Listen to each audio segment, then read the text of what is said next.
Welcome back. If you are joining us from the last video where we recapped the Dallas Cowboys and Detroit Lions game, welcome back.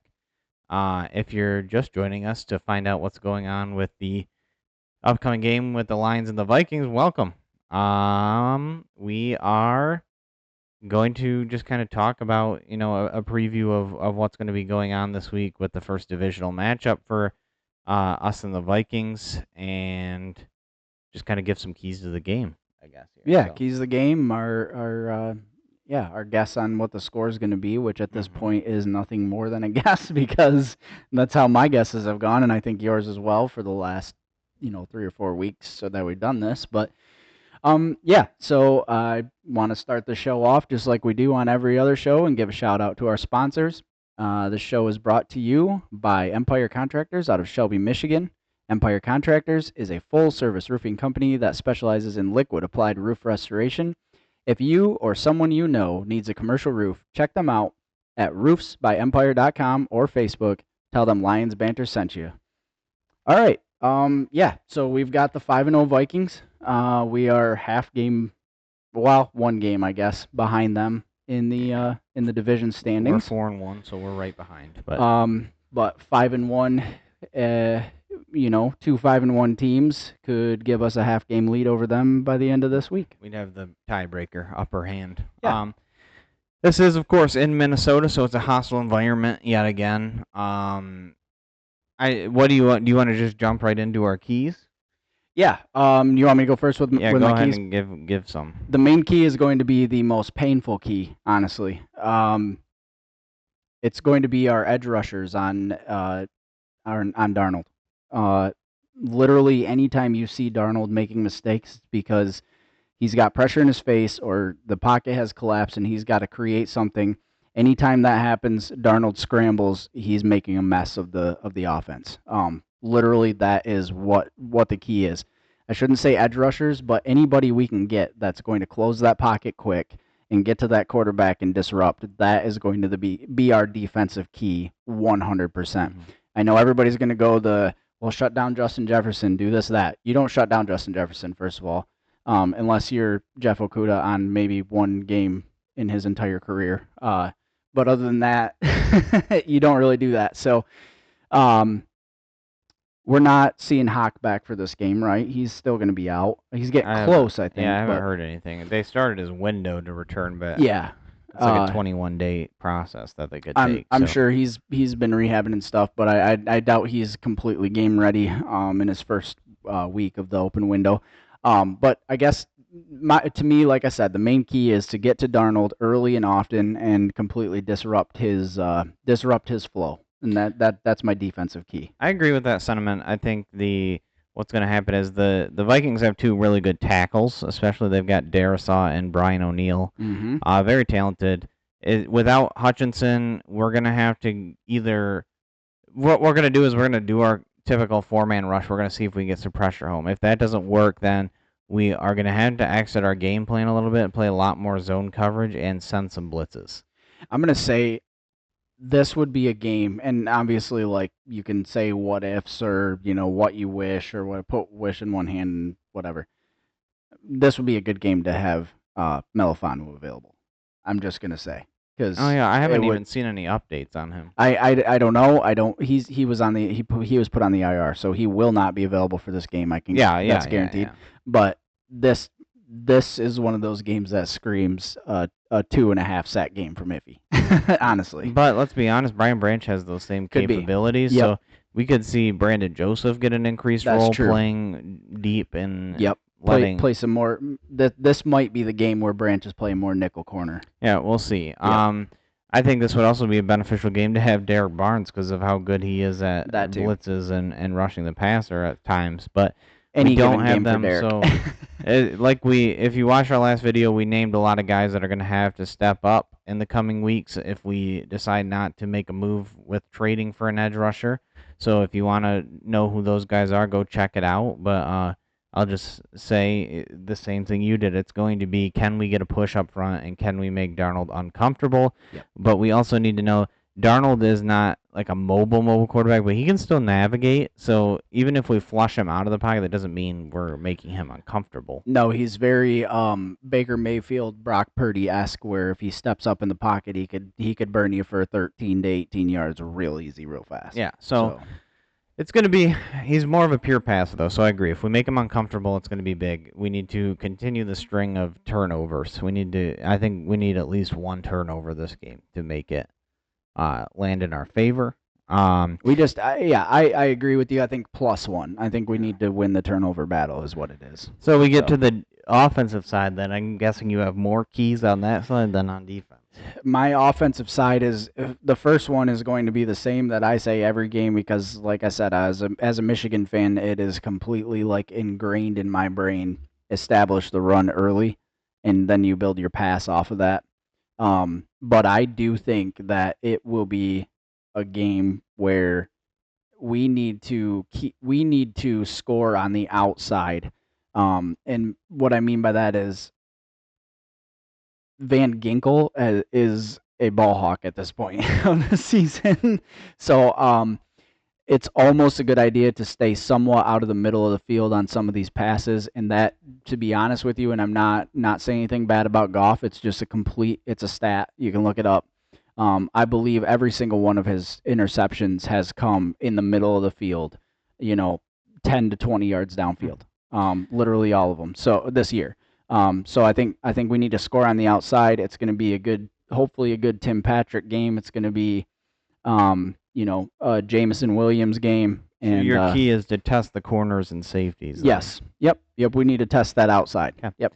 I'll agree with that. I'll just before I get into mine, I'll say that I think you're right. I think we need to. Their corners are not that talented. They have a really good safety in Harrison Smith.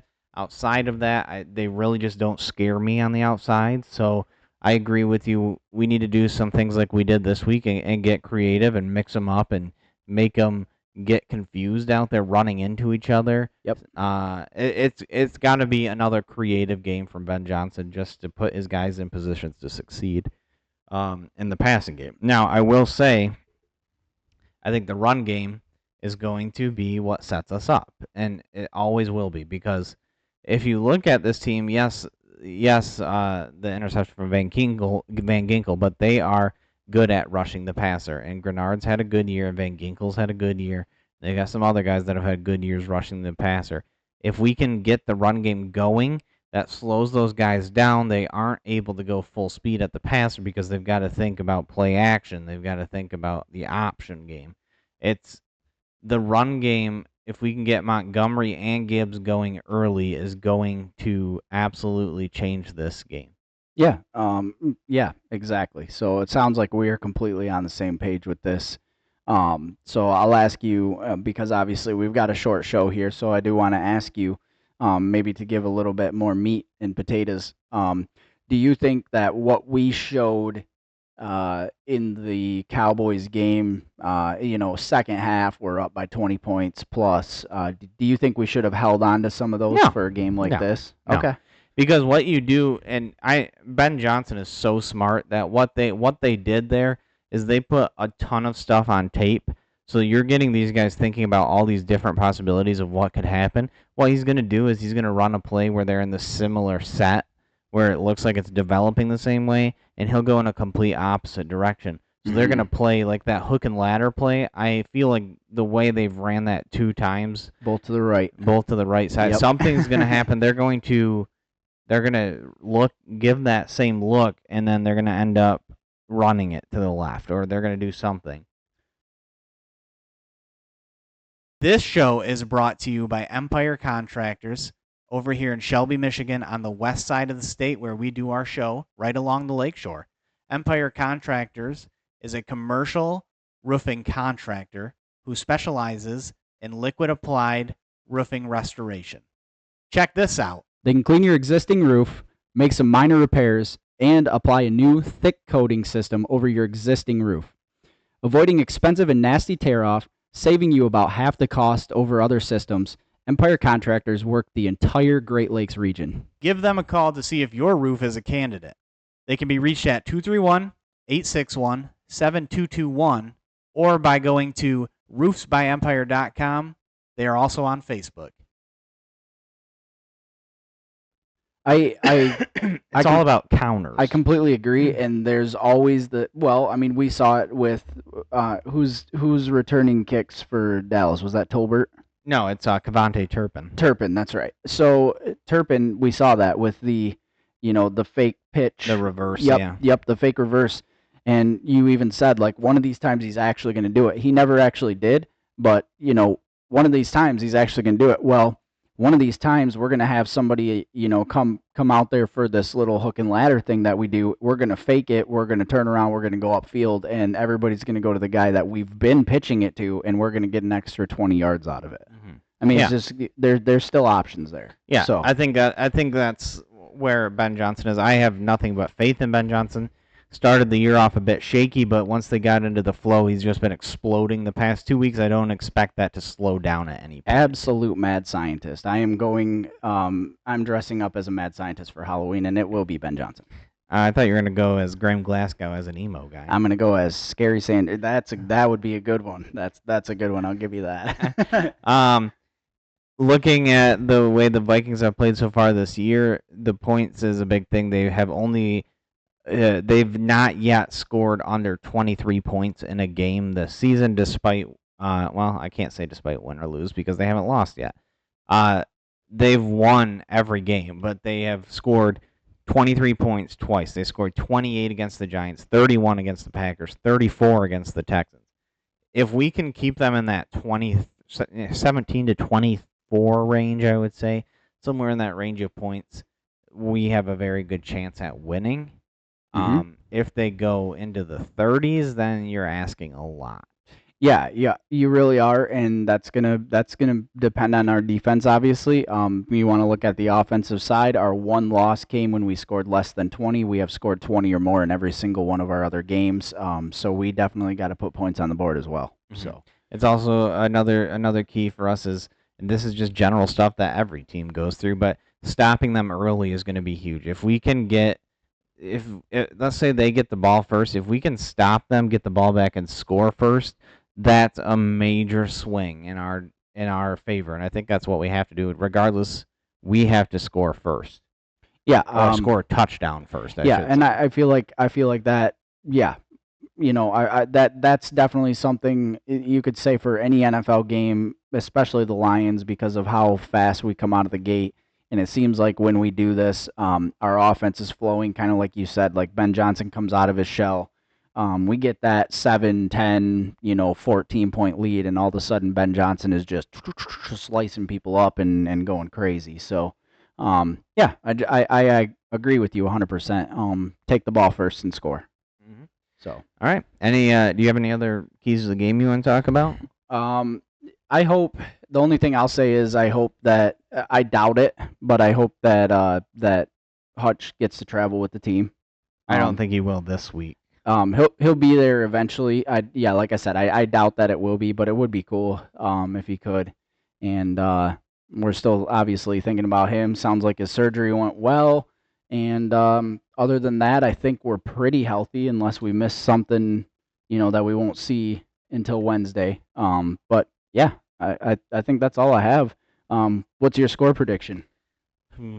Like I said, if we keep them 17 to 24 range, I think we're good. I think they score 20, and oh man, I think I see the Lions squeaking it out at 24 to 20.